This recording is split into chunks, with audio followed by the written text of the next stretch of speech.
फलटण येथील महिला डॉक्टर आत्महत्येप्रकरणी आत्महत्या करण्याआधी लटकवलेल्या ओढणीचा सेल्फी हा समोर आलाय। सेल्फी संशयित आरोपी प्रशांत बनकरच्या मोबाईलवर पाठवण्यात आला। विश्वसनीय सूत्रांनी जय महाराष्ट्रला ही माहिती दिली आहे।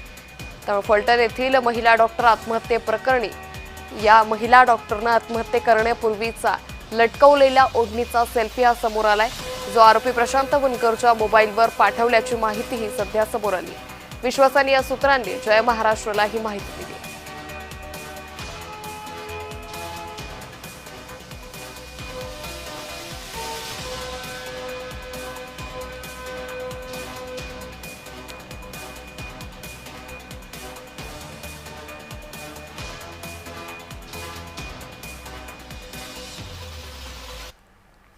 फलटण येथील महिला डॉक्टर आत्महत्येप्रकरणी आत्महत्या करण्यापूर्वी हा लटकवलेला ओढणीचा सेल्फी समोर आल्यानंतर आता या सगळ्या प्रकरणी राज्यभरातून विविध प्रतिक्रिया सध्या समोर येत आहे।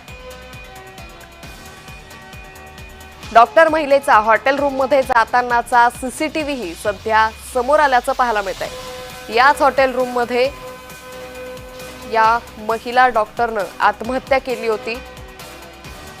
तर या डॉक्टर महिलेचा हॉटेल रूम मध्ये जातानाचा सीसीटीव्ही फुटेज सध्या समोर आलेला आहे। महिला डॉक्टर आत्महत्या प्रकरणी ही मोठी अपडेट सध्या समोर येते। डॉक्टर महिलेचा हॉटेल रूम मध्ये जातानाचा सीसीटीव्ही हा समोर आलेला आहे।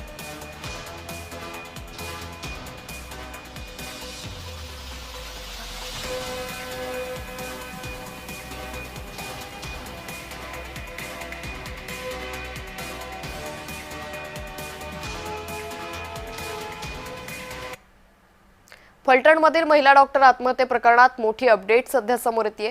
पीएसआय गोपाल बदनेचा मोबाईल पोलिसांच्या हाती लागल्याची सूत्रांची माहिती आहे। गोपाल बदनेने लपवलेला मोबाईल जप्त करण्यात आल्याची सूत्रांची माहिती आहे। बदनेच्या मोबाईलमुळे तपासाला वेग येणार आहे। तर महिला डॉक्टर आत्महत्या प्रकरणात ही मोठी अपडेट सध्या समोर येते। गोपाल बदनेने लपवलेला मोबाईल हा जप्त करण्यात आल्याची माहिती आहे। बदनेच्या मोबाईलमुळे तपासाला आता मोठा वेग येणार आहे।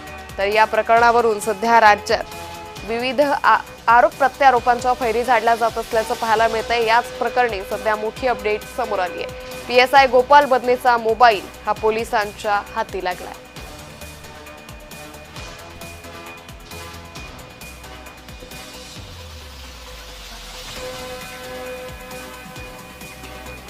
तर पीएसआय बदनेच्या मोबाईलमुळे आता या सगळ्या प्रकरणाच्या तपासाला वेग येणार आहे। फलटणमधील महिला डॉक्टर आत्महत्ये प्रकरणी ही मोठी अपडेट सध्या समोर येते। पीएसआय गोपाल बदनेचा मोबाईल पोलिसांच्या हाती लागलाय। गोपाल बदनेने लपवलेला मोबाईल हा जप्त करण्यात आल्याची माहिती सध्या समोर येते।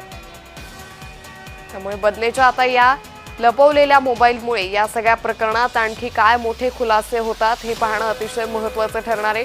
पोलिसांकडून हा मोबाईल सध्या जप्त करण्यात आलाय। पोलिसांकडून या सगळ्या प्रकरणाचा पुढील तपास घेतला जातोय।